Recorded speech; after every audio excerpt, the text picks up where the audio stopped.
Bom, vamos então saber agora das informações que chegam sobre a multinacional Cargill, que foi condenada pela Justiça do Trabalho em primeira instância por práticas de trabalho escravo e infantil em plantações de cacau de seus fornecedores no Brasil. A gente vai então conversar com a Beatriz Manfredini, ao vivo. Ela tem mais informações para a gente ao vivo e direto de São Paulo. Vai explicar para a gente o que é que alega o Ministério Público, né, Beatriz?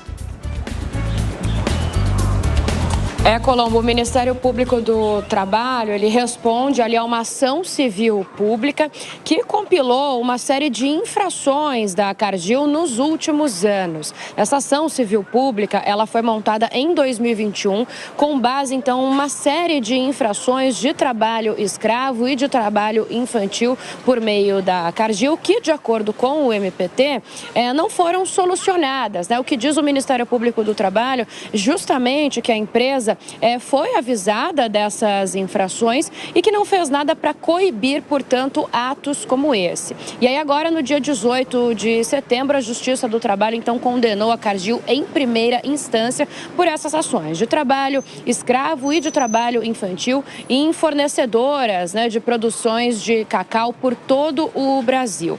Essa condenação, ela determina o seguinte, que a Cargill faça o pagamento de R$600 mil em indenizações por danos morais. E essas indenizações por danos morais coletivos, esse valor de R$600 mil, precisa ser encaminhado para ações, principalmente que dizem respeito aí ao direito das crianças. Além disso, o Ministério Público do Trabalho também determinou que a empresa cumpra 6 normas. Eu separei 3 aqui para contar para vocês. Uma delas é que a empresa tem que fazer a produção de campanha publicitária sobre o tema, né? Então, sobre trabalho infantil e trabalho escravo, por pelo menos 3 anos. Também precisa implementar mecanismos fiscalizatórios que identifiquem, previnam e erradiquem o trabalho análogo ao escravo. Se descumprir essas e entre outras medidas, terá uma multa aplicada de R$10 mil por irregularidade. Eu falei, então, que o Ministério Público do Trabalho observou algumas infrações ao longo dos anos para montar essa ação civil pública.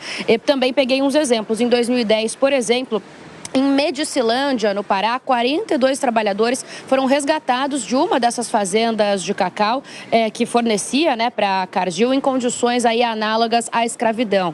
Nessa mesma ocasião, também tinham 3 crianças ajudando os pais ali a trabalhar, 3 menores de idade. Depois, em 2013, nessa mesma cidade, um outro fornecedor da Cargill foi autuado pelo mesmo motivo. Em 2019, quando agentes voltavam lá, a situação permanecia a mesma. Então, o Ministério Público do Trabalho diz isso, que a Cargill não atuou para mudar esse cenário.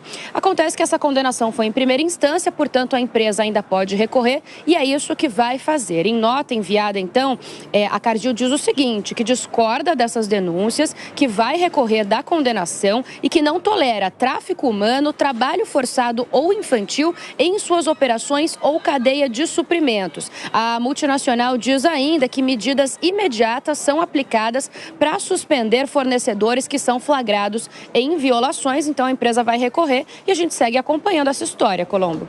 Valeu, Beatriz. Beatriz Manfredini conversando com a gente ao vivo e direto de São Paulo.